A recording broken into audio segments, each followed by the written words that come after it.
Morning to my dear students. Welcome back to Atmic Green School. Jai Swami Narayan. Today I start with Standard 9, History, Lesson 4, Forest, Society and Colonialism, that is British rule. Students, already I had started in my previous class, that is forests play a major role in enhancing the quality of environment. Then the products it provide, that is gum, honey, coffee, tea, rubber, different types of herbs we get from forest. And due to its rapid growth population and rapid industrialization, world's forest areas are disappearing at a fast rate, so it is very bad for humanity.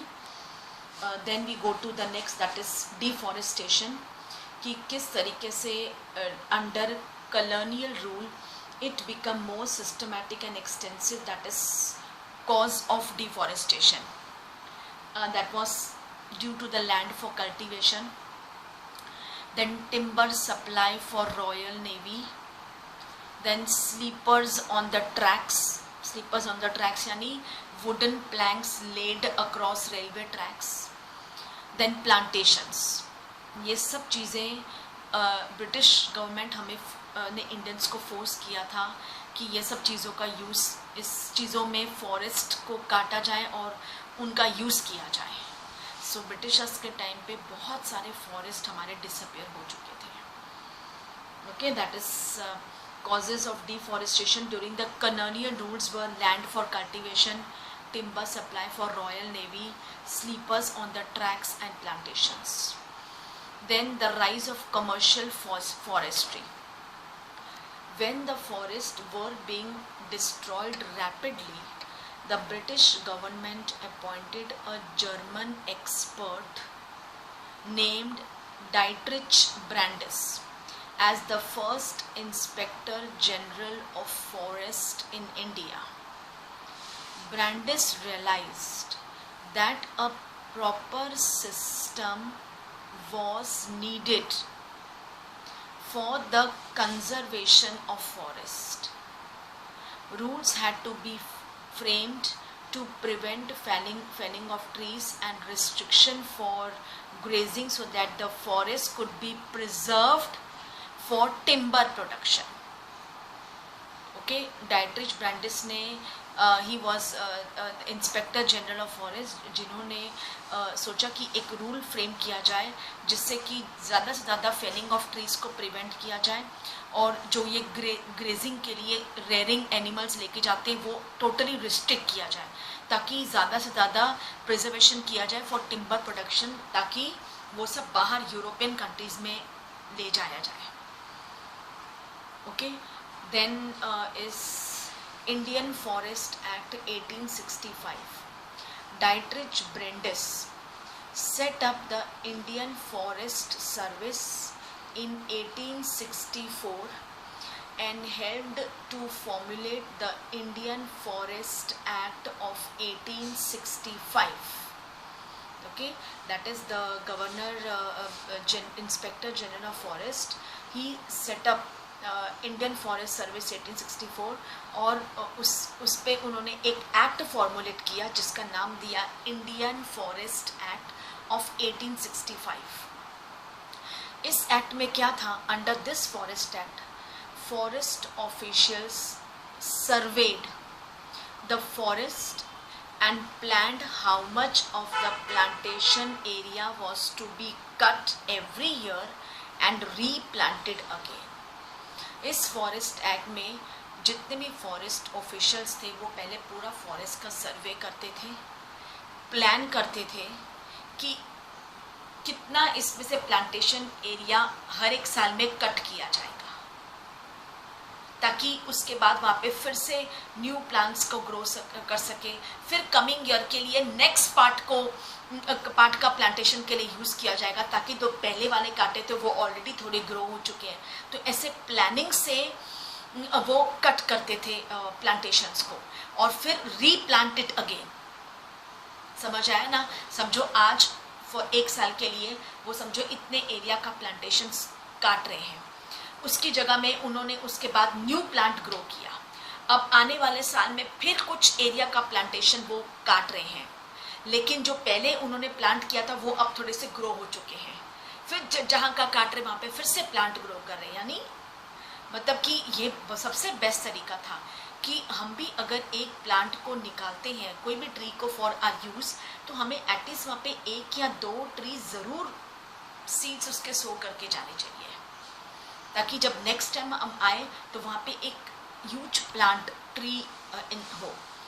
The forest act of 1865 was amended twice. एक बार तो 1878 में cut हुआ था और एक 1927 में। The Indian forest act 1878 divided, ये क्या था, इस एक्ट में क्या था, इंडियन फॉरेस्ट एक्ट 1878 में the British begin extending their control over forest in India after passing the Forest Act of 1865 and 1878. This was driven by the increasing demand of timber for the railway track and hence the growing significance of forest as a source of revenue. Okay. That was Indian Forest Act 1878, divided forest into 3 categories: reserved, protected and village forest, जिसे आज हम कहते हैं biodiversity. देखो, एक तो होता है नेशनल पार्क, एक है सेंचुरीज और एक है बायोडाइवर्सिटी रिजर्व। तीनों का मतलब एक ही है, ऑल आर सिनोनिम्स। हर जगह एनिमल्स है लेकिन डिफरेंट नेम दिया गया है। अब नेशनल पार्क क्या पब्लिक के लिए है, वहाँ पे एंटरटेनमेंट है, वहाँ पे वाटर पार्क्स हैं, वहाँ पे लेक्स हैं जब बोटिंग्स होती है, वहाँ पे वाटरफॉल्स हैं, वहाँ पे टॉय ट्रेन्स होती हैं। ओके, लोग 1 डे की पिकनिक करने जाते हैं, वहाँ पे कैंटीन्स हैं, छोटे छोटे रेस्टोरेंट्स हैं खाना खाने के लिए। एंड वहाँ पे मतलब कि आप एंजॉय कर सकते हो, वॉकिंग भी आप कर सकते हो। Okay, that is national park. और वहाँ पे एनिमल्स भी है एक पर्टिकुलर एरिया में। Then sanctuary is only for animals. India में मैक्सिमम सेंचुरीज में लोकल पीपल का जाना बंद हो गया है। ओके, और कुछ ऐसे सेंचुरीज हैं जहाँ पे वी कैन गो, लेकिन वो स्टेट की गवर्नमेंट की परमिशन से टिकट्स वगैरह निकालते हैं। देन उनका एक गाइड होता है, ओपन सफारी में हमें जाना पड़ता है, काफ़ी रिस्ट्रिक्शंस होते हैं। कुछ है जहाँ पे अंदर छोटे छोटे कॉटेजेस भी हैं, 1 नाइट स्टे का भी है, जैसे गिर फॉरेस्ट वगैरह। और जो अंदर काम करने वाले वो तो लोकल विलेज एरिया वाले हैं, जिनको सब जानकारी अंदर के बारे में। एक है बायोडाइवर्सिटी रिजर्व, जो दैट इज अंडर गवर्नमेंट ने उससे भी डिवाइड किया हुआ है। एक पार्ट रखा हुआ है एग्रीकल्चर फार्मर्स के लिए, एक पार्ट रखा है काउ बॉयज शेफर्ड्स के लिए, रेयरिंग लेके जाने के लिए अपने मतलब एनिमल्स को, टेम एनिमल्स को। एक पार्ट गवर्नमेंट ने अपने लिए रिजर्व किया है कि वो मतलब कि आयुर्वेदिक, होम्योपैथिक या कुछ उनको एक्सपोर्ट करना होता है तो वो उनके लिए है। ओके, और कुछ है जो अभी भी खाली पड़ी है। सो बहुत बड़ी है biodiversity reserves, that is reserved, protected, village forest. The best forest were called as reserved forest. Now what is this reserve forest?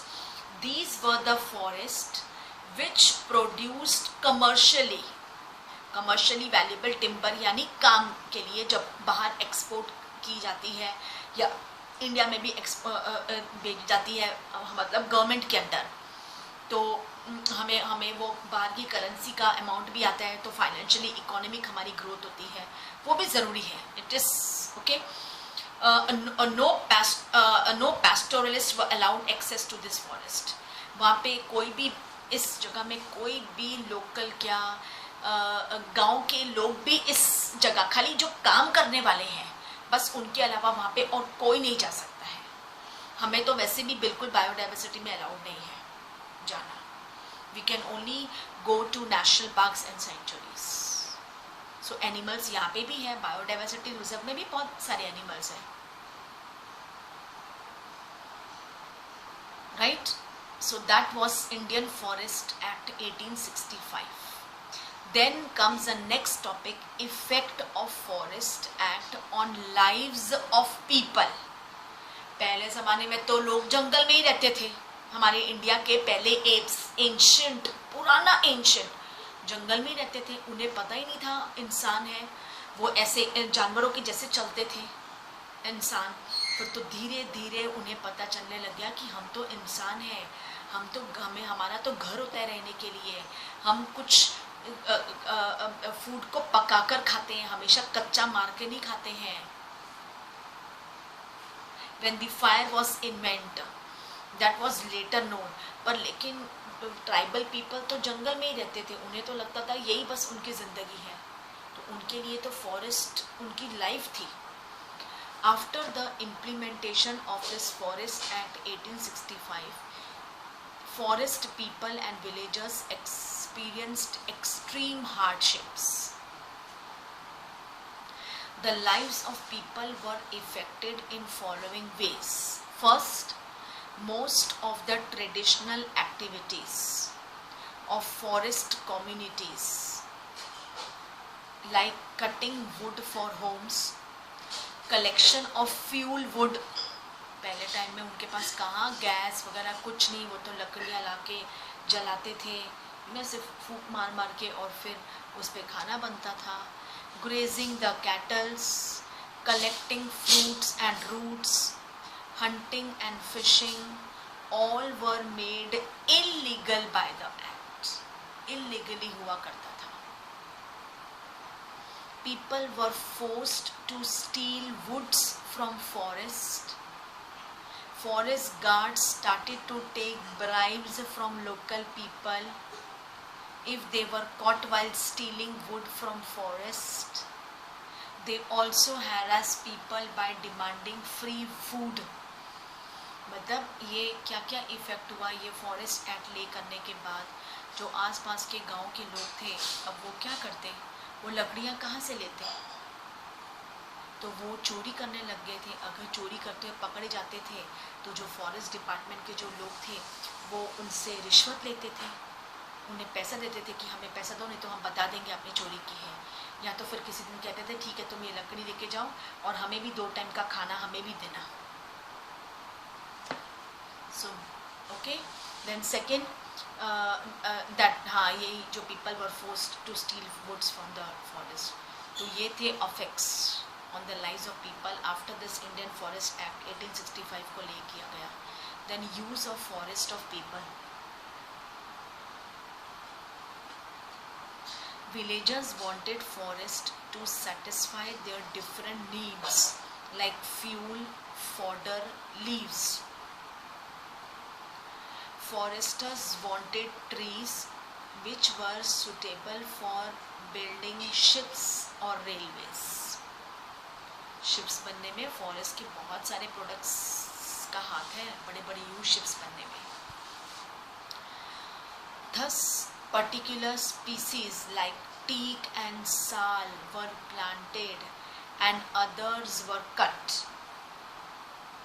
People use roots, leaves, fruits, tubers, flowers of different trees and plants for food. Woods and leaves are mainly used for fuels. Wood is also used for agricultural implements like yokes and plow. है ना, ploughing करने में जो पहले ज़माने में कहाँ machines उगाती थी, फिर अपने लैंड को प्लो करने में भी तो वुड्स की ज़रूरत होती थी, वो वुड से बड़े बड़े प्लोज बनाए जाते थे। Wood is also used for agricultural implements like yokes and plows.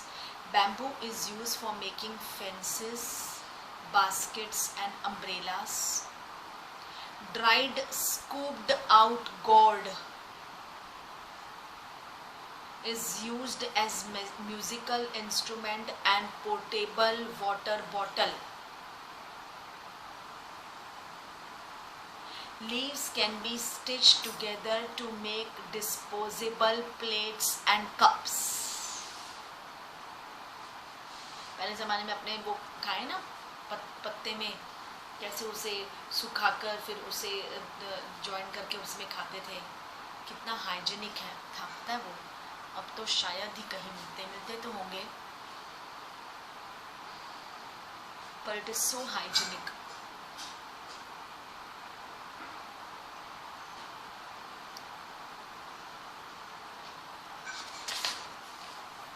Then the साइडी creeper can be use to make ropes. Creeper एक आता था, एक क्रीपर साइडी क्रीपर, जिससे वो रस्सी बनाते थे. The thorny bark of the सेमूर, सेमूर यानी silk cotton tree is use to grind vegetables.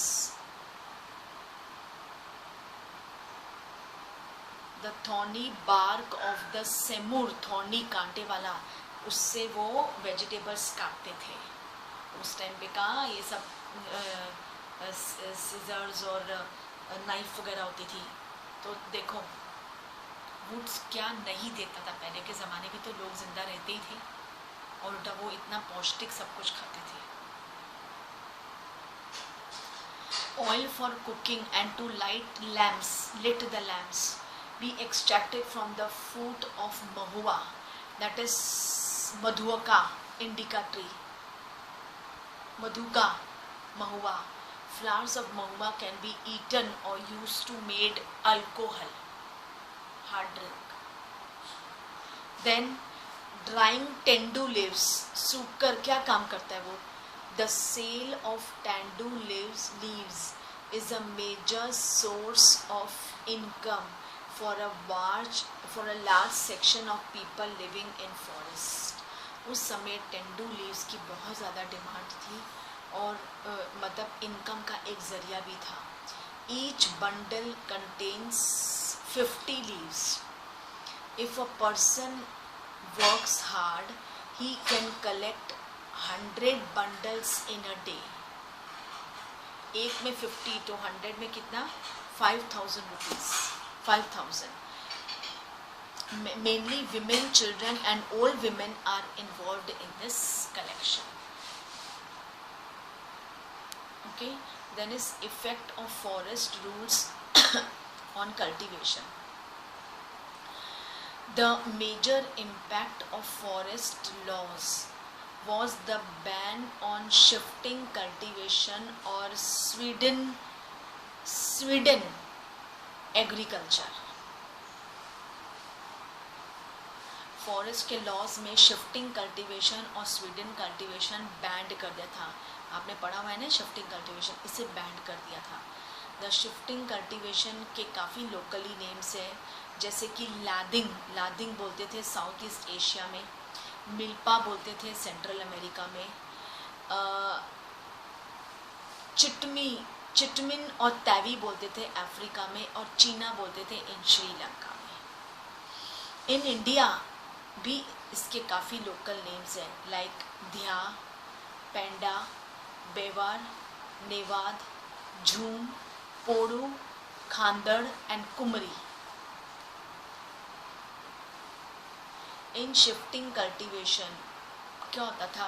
Part of the forest was cut and burned in rotation. Rotation यानी पहले इसको कट किया, इसकी राख बन गई, इसके बाद इसको पूरा फर्टाइल किया. ओके, क्योंकि इस जगह में वो सिर्फ बड़े बड़े कैश क्रॉप्स ही ग्रो होते थे, जैसे राइस, वीट, बाजरा, जो साल में एक ही ग्रो होता है. तो जब वो ग्रो होके पूरा तैयार होके मार्केट में बिक जाता था, उसके बाद ये लोग क्या करते थे, वो लैंड को, पूरी लैंड में आग लगा देते थे. ओके, आग लगाने के बाद उससे फिर से उसकी राख बन जाती थी. उस सारी राख को क्लियर कर देते थे. फिर अंदर फिर से जो ग्रो करना होता है कैश क्रॉप्स, वो फर्टाइल सॉइल बनाते थे उसको पहले. It takes a long time. इसलिए यहाँ पे एक साल में एक ही फसल ग्रो होती थी. Shifting cultivation. Seeds are sown in ashes after the first monsoon rain and the crops are harvested by October November. ये बारिश के मौसम में बहुत जल्दी ग्रो होता था. सीड्स वगैरह रेडी करके रखते थे और फिर बारिश से ये बहुत ज़्यादा फ्लरिश होता था और अक्टूबर नवंबर तक इसकी फसल तैयार हो जाती थी. Such plots are cultivated for a couple of years and then left fallow for 12 to 18 years for the forest to grow back. Okay, इनको इसमें मतलब कोई भी चीज़ ग्रो करने में काफ़ी वक्त लगता था. ओके, वो ग्रो हो गया, राइप हो गया, मार्केट में बिक गया, पैसे आ गए. अब 12-18 साल तक उस लैंड को देखना ही नहीं है. उसे जला देते थे, उसे पूरा कर देते थे. थोड़ा बाहर का कर. Okay, that is seeds are sown in ashes. Such plots are cultivated for a couple of years and then left fallow for 12 to 18 years for the forest to grow back. A mixture of crops is grown on these plots. Okay, मतलब कई जगह में 1 या 2 या 3 crop भी grow करते थे. European foresters regarded the practice of shifting cultivation, तब तक रोटी बना दे, as harmful for the forest. European forest regarded the practice of shifting cultivation as a harmful for the forest. Actually ये harmful है क्योंकि shifting cultivation में जब ज़मीन को जला देते थे ना, पूरी राख हो जाती तो नीचे तक जल जाता था, काफ़ी नीचे की लेयर्स तक. ओके, जिससे वो लैंड को फिर से फर्टाइल होना बहुत वक्त लगता था. सो यूरोपियन कंट्री के लिए शिफ्टिंग कल्टीवेशन हार्मफुल है फॉर द फॉरेस्ट. कई बार नहीं भी हुआ तो. So when a forest was burn there was, और वैसे भी जंगल को जब आग लगती है जंगल में तो उसकी फ्लेम्स दूर दूर तक उड़ती है और वो हार्मफुल भी है. कहीं आसपास कहीं और खेती बाड़ी में या किसी के घरों में या कहीं पे भी वो स्प्रेड हो जाए तो ये हार्मफुल है. Okay, that is when a forest was burn there was a danger of spreading flames and burning valuable timbers. और वहाँ पे टिम्बर का प्रोडक्शन भी था. सो वो हार्मफुल है. अगर टिम्बर की उसमें भी आग लग गई तो, क्योंकि फ्लेम्स अगर हवा से उड़ती हैं तो वो चिंगारी भी उसकी फ्लेम्स कहीं पे भी गिरे तो वो फिर से भड़क जाती है, आग लग जाती है. जो इतनी मेहनत से टिम्बर प्रोडक्शन ग्रो किया है वो भी ख़त्म हो जाएगी. Shifting cultivation made is more difficult for the government to calculate taxes. Therefore, British government ने shifting cultivation को बंद कर दिया था. हुआ होगा कोई ना कोई हादसा, इसकी वजह से ब्रिटिश गवर्नमेंट ने इस शिफ्टिंग कल्टीवेशन को अपने वहाँ बैन कर दिया. As a result, some communities were forcibly displaced from their homes. क्योंकि कई लोगों का तो काम ही ये था शिफ्टिंग कल्टीवेशन, वो कहाँ जाते हैं, है ना. So some communities were forcibly displaced from their homes. Some of them had to change their occupations. कई लोगों को तो अपना ऑक्यूपेशन बदलना पड़ा. इतने सालों से उनकी एंसेस्टर्स ये करते आ रहे शिफ्टिंग कल्टीवेशन, और जब पूरी तरह से बैन हो गया तो अब लोगों को they have to shift to some other occupation. While some revolted against the law, और कुछ लोगों ने तो इसके खिलाफ आवाज़ उठाई, रिवोल्ट किया. Then there is also a Tuanga cultivation. Tuanga. This system was adopted by the farmers in Burma. Tuanga. In this method, men made holes in the soil using long bamboo poles with iron tips, or the women sow paddy in each holes.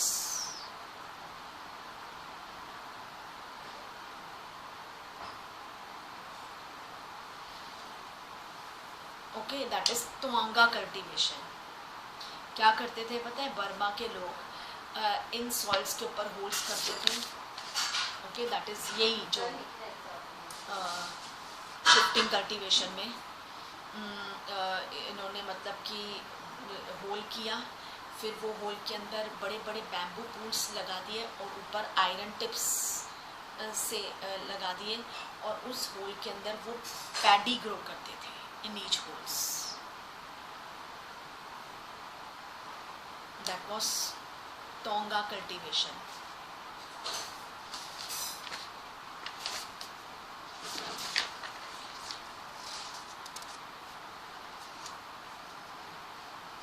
Okay, then is prohibition on hunting after the Forest Act. Hunting इसके बाद hunting बिल्कुल ban कर दी गई थी. Before the forest laws, many people who lived in or near the forest had survived by hunting small animals. अब hunting बंद कर दी, shifting cultivation बंद कर दिया, तो अब जो रहने वाले लोग थे वो तो पहले यही करते थे ना, जानवरों को पकड़ते थे, उनको मारते थे, उनको खाते थे.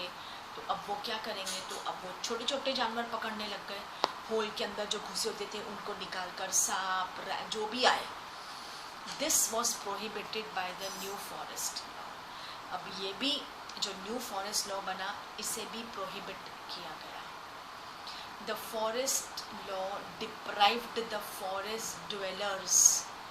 Forest dwellers यानी जो इतने सालों से जंगल में ही रहते आ रहे थे, उनको कह दिया कि अब से न्यू लॉ बनेगा, अब आपका कोई भी यहाँ पे लॉ नहीं चलेगा, और कस्टमरी मतलब आपको पूरा कस्टमरी राइट्स दिए जाते हैं कि अब आप यहाँ पे हंटिंग नहीं करोगे, किसी जानवरों का शिकार नहीं करोगे, और जो हंटिंग करता हुआ पकड़ा गया उसको सीवियर पनिशमेंट दी जाएगी.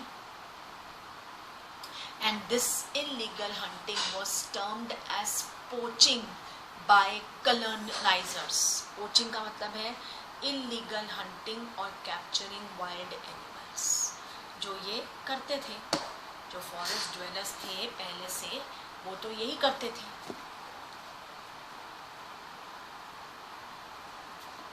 The Britishers believed that by killing dangerous animals, they would civilize India. As a result, under colonial rule, the scale of hunting increased largely, and as a result, many animals became almost extinct. Extinct यानी पूरी तरह से गायब हो जाना. That is, the Britishers believed that by killing dangerous animals, they would civilize India. और Britishers under colonial Britishers के राज में हंटिंग बहुत ज़्यादा बढ़ गई. ओके, इतनी बढ़ गई कि कितने सारे एनिमल्स तो टोटली एक्सटिंक्ट हो गए, उनके तो नामो निशान भी नहीं है. ये ब्रिटिशर्स ने ये अलाउ किया था.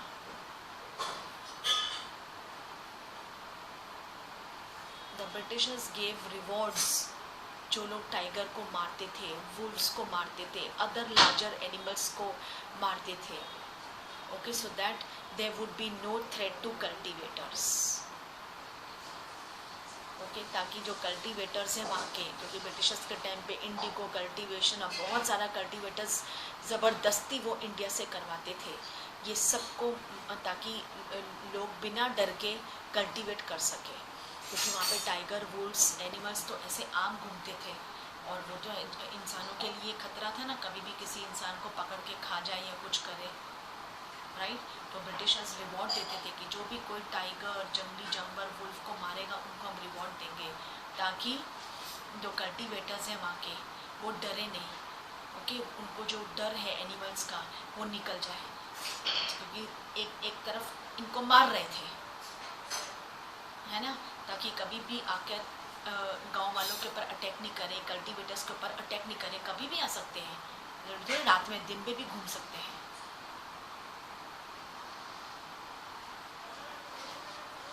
Okay students, so I had left ये prohibition on hunting after forest act. मेरा अभी भी few points are left.